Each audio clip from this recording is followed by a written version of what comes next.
अस्सलाम वालेकुम व्यूअर्स। सबसे पहले तो आप तमाम लोगों को रमज़ान करीम बहुत बहुत मुबारक हो। तो कोशिश कीजिएगा कि इस पूरे महीने में भरपूर इबादत करें और अल्लाह की मखलूक की मदद करें, क्योंकि ये मुश्किल वक्त है, थोड़ा तो मदद लाजमी कीजिएगा। इसके अलावा आज जो हम चैप्टर अपना शुरू करेंगे वो क्या होगा, इंटर का ऑर्गेनिक पोर्शन शुरू होगा। बहुत ज़्यादा इंपॉर्टेंट है आपके पास, खासकर प्री मेडिकल वालों के लिए। इसके अंदर हम ऑर्गेनिक के पोर्शन के अंदर सबसे पहले डिस्कस करेंगे नॉमेनक्लेचर और basic concepts of the organic compounds etcetera. ठीक है बेटा, तो ध्यान से बात सुनिएगा और एक सीक्वल चलेगा ऑर्गेनिक का, जो कि बहुत ज़्यादा अच्छा होगा और बहुत ज़्यादा फ्रूटफुल होगा आप सबके लिए। तो आज जो हमारा लेक्चर है वो किस चीज़ पर होगा कि what are the organic compounds. इसके अलावा अगर कोई ओपन चेन है तो कहाँ पर sp3 हाइब्रिडाइजेशन होगी, कहाँ पर sp2 हाइब्रिडाइजेशन होगी, कहाँ पर sp हाइब्रिडाइजेशन होगी, सिग्मा बॉन्ड कितने होंगे, पाई बॉन्ड कितने होंगे, ये सारी की सारी चीज़ें इंशाल्लाह अज़्ज़ा वजल हम आज की वीडियो के अंदर डिस्कस करेंगे। अच्छा, नाउ सबसे पहले आपके पास डिस्कस करते हैं हम ऑर्गेनिक केमिस्ट्री कि what is organic chemistry. Basically तो ऑर्गेनिक केमिस्ट्री में अगर हम वाइटल फूड्स थ्योरी को डिस्कस करते हैं तो वाइटल फूड्स थ्योरी के मुताबिक क्या है कि all organic compounds drive from the living organisms.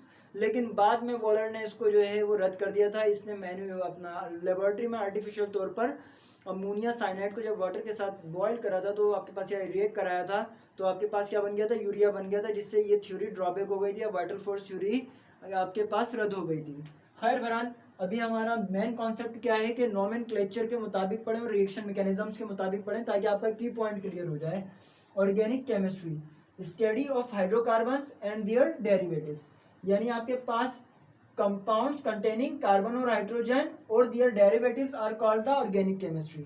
अब आपके पास हाइड्रोकार्बन से मुराद क्या होती है, ऐसा कंपाउंड जिसके अंदर कार्बन और हाइड्रोजन दोनों चीजें हों, उसे हम क्या कहेंगे, ऑर्गेनिक केमिस्ट्री में लाएंगे। हाइड्रोकार्बन से मुराद कार्बन और हाइड्रोजन दोनों चीजें हों। अब यहाँ पर एक और नया चीज वर्ड है, एक नई चीज और है, डेरिवेटिव। डेरिवेटिव से मुराद क्या होती है, टू ड्राइव, माना एक चीज से दूसरी चीज को अखज कर लेना, क्या कहलाएगा, डेरिवेटिव कहलाएगा। किस तरीके से होगा, मिथेन है ये। अगर मैं इसको स्ट्रक्चरल फॉर्म में लिखता हूँ तो C bond H bond H bond H और बॉन्ड एच। एक बात याद रखिएगा, जब भी सिंगल बॉन्ड आता है तो आपने हमेशा आंखें बंद करके बोल देना ये सिग्मा है। सिंगल बॉन्ड ऑलवेज भी सिग्मा। तो मिथेन में कितने सिग्मा बॉन्ड हो गए, 1 2 3 4, 4 सिग्मा बॉन्ड हो गए। अब मैं बात कर रहा था डेरिवेटिव्स की। डेरिवेटिव से मुराद क्या होगी कि एक हाइड्रोजन हटे, इसकी जगह पर कोई भी या तो फंक्शनल ग्रुप आ जाए या कोई एक अल्काइल रेडिकल ही आके अटैच हो जाए, तो उसे हम क्या कहेंगे, डेरिवेटिव। अब ये डेरिवेटिव में क्या था, पहले मिथेन था, हाइड्रोजन हटा, OH यानी अल्कोहल आ गया, तो अब ये क्या बन गया, मिथेनॉल या मिथाइल अल्कोहल बन गया। तो डेरिवेटिव से मुराद क्या होती है कि हाइड्रोकार्बन्स में से एक हाइड्रोजन रिमूव हो और उसकी जगह पर कोई ना कोई एक फंक्शनल ग्रुप या अल्काइल रेडिकल आके अटैच हो जाए, इसे हम क्या कहते हैं, डेरिवेटिव कहते हैं। CH4 मिथेन और CH3OH मिथेनॉल हो गया। अब आपके पास ऑर्गेनिक कंपाउंड्स, अब जो आपके पास क्लासिफिकेशन होगी वो किसकी होगी, क्लासिफिकेशन ऑफ ऑर्गेनिक कंपाउंड्स। बना ऑर्गेनिक कंपाउंड्स आपके पास कितने टाइप्स के होते हैं या कितने हिस्सों पर क्लासिफाई किए जाते हैं। तो बेटे एक बात याद रखिएगा, organic compound always be classified into the 2 main types. Number 1 आपके पास ऑर्गेनिक कंपाउंड किस चीज का होता है, या तो ओपन चेन होगी या आपके पास क्लोज चेन होगी। ऑर्गेनिक कंपाउंड में आपके पास या तो ओपन चेन होगी या क्लोज चेन होगी। ओपन चेन को हम क्या कहते हैं, असाइक्लिक भी कहते हैं। क्लोज चेन को हम क्या कहते हैं, साइक्लिक भी कहते हैं। ओपन चेन को हम क्या कहते हैं, असाइक्लिक कहते हैं। क्लोज चेन को हम क्या कहते हैं, साइक्लिक कहते हैं। नाउ पहली चीज समझ में आ गई, ऑर्गेनिक कंपाउंड कितने हिस्सों में डिवाइड किया गया है, 2 पार्ट्स में, open chain, close chain. Open chain आपके पास क्या कहलाता है, असाइक्लिक। क्लोज चेन क्या कहलाता है, साइक्लिक। ओपन चेन को भी मजीद डिवाइड किया जाता है कितने पार्ट्स पे, 2 पार्ट्स पे। ओपन चेन को कितने पार्ट्स में डिवाइड किया जाता है बेटा, 2 पार्ट्स में डिवाइड किया जाता है। या तो आपके पास कंपाउंड क्या होगा, सेचुरेटेड होगा, या तो कंपाउंड क्या होगा, सेचुरेटेड होगा, या कंपाउंड आपके पास क्या होगा, अनसेचुरेटेड होगा। कंपाउंड कितने हिस्सों पे पाया जाएगा, या तो सेचुरेटेड हाइड्रोकार्बन्स होंगे या अनसेचुरेटेड हाइड्रोकार्बन्स होंगे। सेचुरेटेड हाइड्रोकार्बन्स हैं आपके पास, तो ये सिर्फ और सिर्फ आपके पास क्या होते हैं, अल्केन। एक बात याद रखिएगा, इनको सेचुरेटेड क्यों कहा जाता है? Because in which carbon fully satisfy their valency through a sigma bond. इसको सेचुरेटेड क्यों कहा जाता है बेटा? क्योंकि इसके अंदर कार्बन अपनी वैलेंसी को फुली सेटिस्फाई कर लेता है, किसकी मदद से? सिग्मा बॉन्ड की मदद से। तो अल्केन आपके पास क्या होता है? सिंगल बॉन्ड है, तो एक बात याद रखिएगा, सिंगल बॉन्ड है तो हाइब्रिडाइजेशन कौन सी होती है? sp3। तो अल्केन में आपके पास हाइब्रिडाइजेशन क्या है? sp3 है, सिंगल है, सिंगल बॉन्ड की वजह से कार्बन अपनी वैलेंसी फुली सेटिस्फाई कर रहा है, इसीलिए हम इसको क्या कहेंगे? सेचुरेटेड। तो इसका आपके पास जनरल फार्मूला, यानी अल्केन सारे के सारे एक ही तरीके से ड्राइव किए जाते हैं, CnH2n+2। और इसका आपके पास जो सफिक्स होगा, सफिक्स क्या होगा? ANE। तो चेन बेटा दो हिस्सों पर होती है, या आपके पास आपके पास क्या होगा? अल्केन है तो आपके पास चेन दो हिस्सों पर डिवाइड होगी, या तो चेन फुली की पूरी क्या होगी? स्ट्रेट चेन होगी, CH3 CH2 CH2 CH3। ये जो चेन है फुली स्ट्रेट जा रही है, तो इसका मतलब इस चेन को हम क्या कहेंगे? स्ट्रेट चेन कहेंगे। इसके ऊपर या नीचे कोई भी फंक्शनल ग्रुप या रेडिकल अटैच नहीं है। लेट सपोज अगर कोई रेडिकल अटैच हो जाए, CH3 CH bond CH3 bond CH2 bond CH3, अगर कोई रेडिकल अटैच हो जाता है तो इसे हम क्या कहते हैं? Branch chain. अगर कोई रेडिकल अटैच नहीं है, चेन सीधी जा रही है, तो इसे हम क्या कहेंगे? Straight chain. और अगर कोई रेडिकल अटैच हो जाता है तो आपके पास क्या कहलाएगा? Branch chain. अगर आप चेन को बिल्कुल स्ट्रेट कर लेते हैं, कोई नेकलेस है आपका, उसको अगर आप सीधा रख रहे हैं तो वो क्या कहलाएगी? आपके पास ओपन चेन। लेकिन अगर आप उस नेकलेस को बंद कर देते हैं, first part second last part से, फर्स्ट पार्ट लास्ट पार्ट से अटैच हो जाता है, तो उसे हम क्या कहते हैं? क्लोज चेन कहते हैं। अगर आपके पास चेन बिल्कुल सीधी है तो आपके पास क्या कहलाएगी? Straight chain. कोई लॉकेट वगैरह आ जाता है तो इसे हम क्या कहेंगे? ब्रांच चेन कहेंगे। तो ये जो CH3 है, इसको हम बेसिकली क्या कहते हैं? अल्काइल रेडिकल या सबस्ट्रेट कहते हैं। इसको हम क्या कहते हैं? अल्काइल ग्रुप भी कहते हैं या सबस्ट्रेट भी कहते हैं। इसके बारे में मजीद हम कब पढ़ेंगे? जब हम नोमेनक्लेचर की क्लास को शुरू करेंगे। अच्छा, एक और बात, ये 3 कार्बन हाइड्रोजन या 4 हाइड्रोजन जो हम लिख रहे होते हैं, कहीं पर 1 हाइड्रोजन होता है, कहीं पर 2 हाइड्रोजन है, कहीं पर 3 हाइड्रोजन है। ऐसा क्यों होता है? कार्बन की वैलेंसी को सेटिस्फाई करने के लिए। कार्बन की वैलेंसी कितनी होती है? 4। बॉन्ड ने एक वैलेंसी को पूरा कर दिया, 3 हाइड्रोजन लगा दिए। यहाँ पर 2 बॉन्ड है तो 2 वैलेंसी सेटिस्फाई हो गई, 2 हाइड्रोजन। यहाँ पर 2 बॉन्ड है, 1 हाइड्रोजन। यहाँ पर 1 बॉन्ड था, 3 हाइड्रोजन। लेट सपोज यहाँ पर मैं कोई अल्काइल ग्रुप लगा देता हूँ, तो 1 2 3 1 हाइड्रोजन लगा दिया। तो आपके पास हाइड्रोजन कार्बन को की वैलेंसी को सेटिस्फाई करने के लिए भी लिखे जाते हैं। खैर, तो आपके पास सेचुरेटेड हाइड्रोकार्बन्स क्या हो गया? अल्केन हो गया। हाइब्रिडाइजेशन कौन सी हो गई? sp3। अनसेचुरेटेड भी आपके पास कितने हिस्सों पर डिवाइड किया जाता है? 2 हिस्सों पर। या तो आपके पास ये क्या होगा? अल्कीन होगा, या आपके पास क्या होगा? अल्काइन होगा। अल्कीन में आपके पास डबल बॉन्ड है तो हाइब्रिडाइजेशन कौन सी हो जाएगी? sp2। जस्ट याद रख लीजिएगा। अल्काइन में आपके पास ट्रिपल बॉन्ड है तो हाइब्रिडाइजेशन कौन सी हो जाएगी? sp हो जाएगी। तो नाउ अल्केन पे हाइब्रिडाइजेशन sp3, अल्कीन पे sp2, अल्काइन पे sp। अब आपके पास पहली चीज। दूसरी चीज, अल्केन के लिए फॉर्मूला क्या था? CnH2n+2। अल्कीन के लिए क्या हो जाएगा? CnH2n। अल्काइन के लिए क्या हो जाएगा? CnH2n-2। अल्कीन सफिक्स यहाँ से लेंगे, अल्कीन का सफिक्स क्या हो जाएगा? ENE। इथेन है तो क्या बन जाएगा? इथीन। प्रोपेन है तो क्या बन जाएगा? प्रोपीन। ब्यूटेन है तो क्या बन जाएगा? ब्यूटीन। हेक्सेन है तो क्या बन जाएगा? हेक्सीन। नाउ अल्काइन की बात अगर हम करते हैं, अल्काइन की अगर हम बात करते हैं तो आपके पास सफिक्स क्या हो जाएगा? YNE। अल्काइन में आपके पास सफिक्स क्या हो जाएगा? YNE। एग्जाम्पल देख लेते हैं, हम कोई ऐसा कंपाउंड ले लेते हैं जिसके अंदर सिंगल बॉन्ड भी आ रहा हो, डबल बॉन्ड भी आ रहा हो और ट्रिपल बॉन्ड भी आ रहा हो, ताकि हमें हाइब्रिडाइजेशन बताने में भी पता चल जाए, सिग्मा बॉन्ड और पाई बॉन्ड बताने में भी पता चल जाए। एक बात और याद रखिएगा, डबल बॉन्ड है तो 1 सिग्मा 1 पाई, ट्रिपल बॉन्ड है तो 2 पाई 1 सिग्मा। सिंगल बॉन्ड में सिग्मा, डबल बॉन्ड में 1 सिग्मा 1 पाई, ट्रिपल बॉन्ड में 2 सिग्मा और 1 पाई। नाउ अब आपके पास एक कंपाउंड है CH3 bond CH2 bond C double bond CH bond C triple bond CH। ठीक है, अगर हम बात करते हैं पाई बॉन्ड गिन लेते हैं सबसे पहले, 1 2 3। तो पाई बॉन्ड कितने हो जाएंगे इसके अंदर? 3। सिग्मा बॉन्ड की बात करते हैं, 3 4 5 6 7 8 9 10 11 12 13। सिग्मा बॉन्ड इसमें कितने हो जाएंगे? 13 हो जाएंगे। तो पाई बॉन्ड में आपके पास ट्रिपल बॉन्ड थे तो 2 पाई, और डबल बॉन्ड था तो 1 पाई। टोटल पाई बॉन्ड कितना होगा? 3। अब आपके पास कार्बन टू हाइड्रोजन बॉन्डिंग हो रही है या कैसे भी बॉन्डिंग हो रही है, आप टोटल बॉन्डिंग को गिनेंगे, सिग्मा बॉन्ड की पोर्शन हो जाएगी। ये बात तो आसानी से समझ में आ गई होगी उम्मीद करता हूँ मैं। इसके बाद जो चीज़ है मेन हाइब्रिडाइजेशन बताना है। इस कार्बन के साथ से क्या है? सिर्फ और सिर्फ सिंगल बॉन्ड है, तो हाइब्रिडाइजेशन sp3। इस कार्बन के साथ भी दोनों साइड पर सिंगल बॉन्ड है तो हाइब्रिडाइजेशन sp3। इस कार्बन के साथ भी सिंगल बॉन्ड था तो हाइब्रिडाइजेशन क्या होगा? sp3। इस कार्बन के भी दोनों तरफ क्या है? सिंगल बॉन्ड है तो हाइब्रिडाइजेशन क्या होगा? sp3।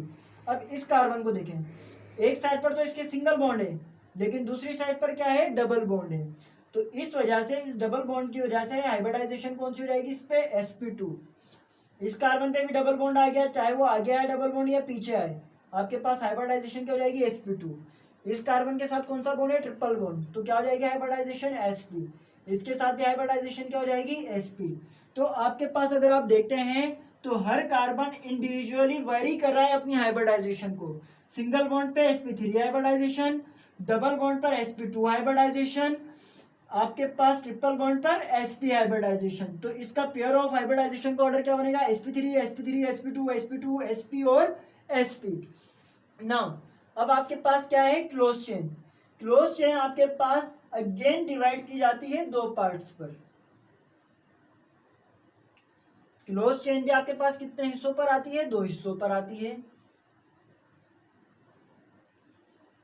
होमोसाइक्लिक और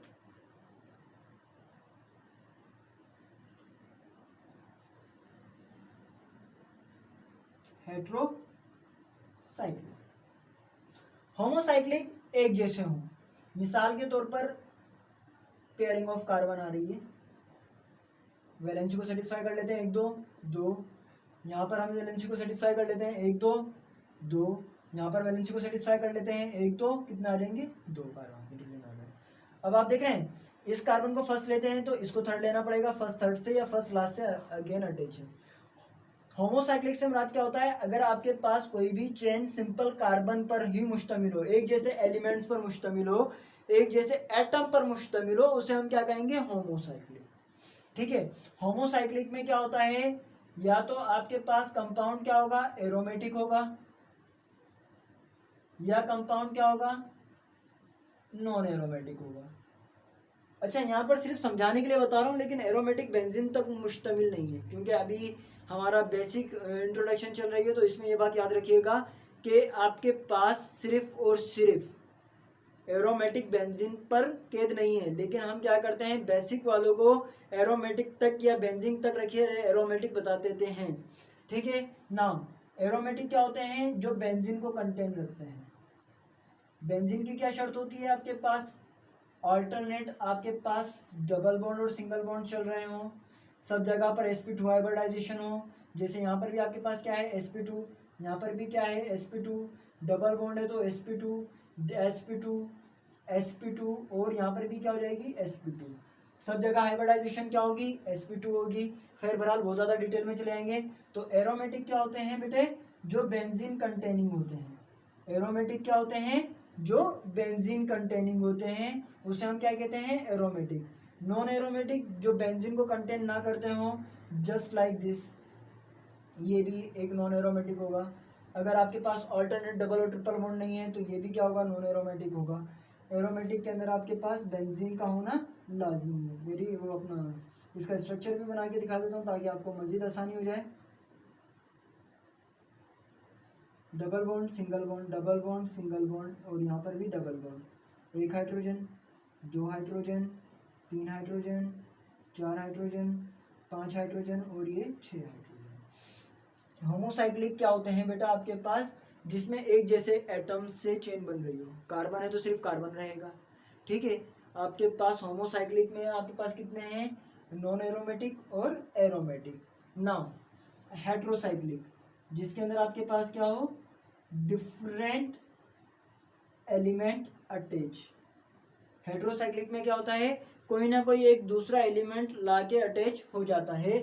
मिसाल के तौर पर आपके पास एग्जांपल किसकी है, पायरिडीन की। यहाँ पर आपके पास क्या आ गया, चेन के अंदर नाइट्रोजन आ गया है। चेन में नाइट्रोजन आने की वजह से हुआ क्या आपके पास कि ये होमोसाइक्लिक नहीं बना, अब ये क्या हो गया है, हेट्रोसाइक्लिक हो गया है। लेट सपोज कोई भी एक चेन है, लेकिन इस चेन में लास्ट की जगह नाइट्रोजन की जगह कुछ भी आ जाए, कोई सा भी कंपाउंड आ जाए, सेम क्वांटिटी ऑफ कार्बन ना हो, तो उसे हम क्या कहते हैं, हेट्रोसाइक्लिक कहते हैं। अच्छा एक बात याद रखिएगा, अगर हम स्ट्रक्चरल फॉर्म करते हैं तो each corner is equal to the one carbon. एक कार्बन, दो कार्बन, तीन कार्बन, चार कार्बन, यहाँ पर नाइट्रोजन। एक कार्बन, दो कार्बन, तीन कार्बन, यहाँ पर क्या आ जाएगा, ऑक्सीजन आ जाएगा। आपके पास अगर ओपन चेन है तो हम ऐसे भी लिख सकते हैं, एक कार्बन, दो कार्बन, तीन कार्बन, चार कार्बन, पांच कार्बन और 6 carbon. So just remember one thing, each corner of the structure equal to the one carbon. यहाँ पर भी एक कार्बन है, यहाँ पर भी एक कार्बन है, यहाँ पर भी एक कार्बन है, यहाँ पर भी एक कार्बन है, यहाँ पर भी एक कार्बन है, यहाँ पर भी एक कार्बन है। ओवरव्यू देख लेते हैं पूरे लेक्चर का, आसानी से समझ में आ जाएगा। Organic compound, open chain, close chain. Open chain saturated, unsaturated, alkane CnH2n+2 AN is suffix. Unsaturated double bond हो या ट्रिपल बॉन्ड हो, अल्कीन, अल्काइन मैंने मिटा दिया है तो आप रिवाइंड करके अल्काइन को देख लीजिएगा। अल्कीन में डबल बॉन्ड होता है, अल्काइन में ट्रिपल बॉन्ड होता है। अल्केन में sp3 हाइब्रिडाइजेशन, अल्कीन में sp2, अल्काइन में sp। फार्मूला CnH2n+2 ENE, इसका फार्मूला क्या होगा, CnH2n-2 और सफिक्स क्या हो जाएगा, YNE।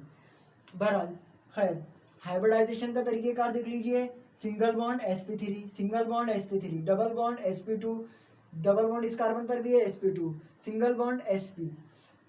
अगर आपके पास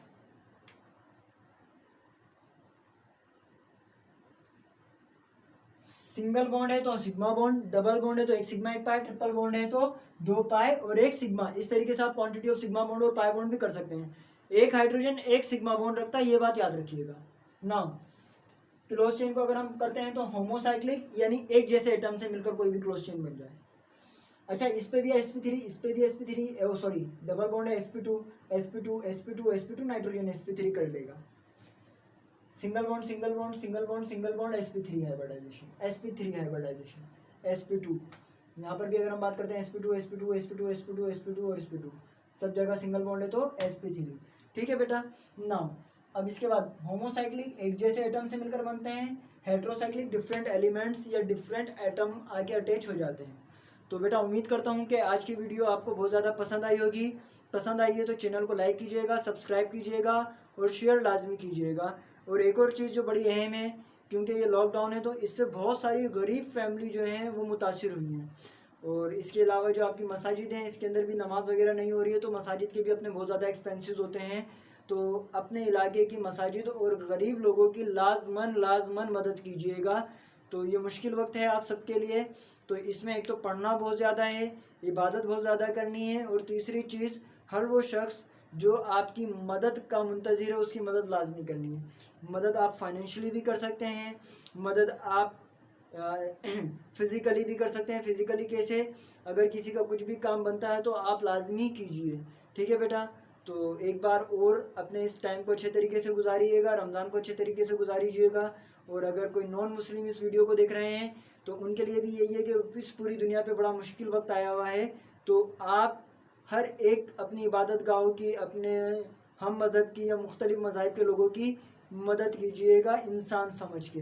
अस्सलामु अलैकुम व रहमतुल्लाह।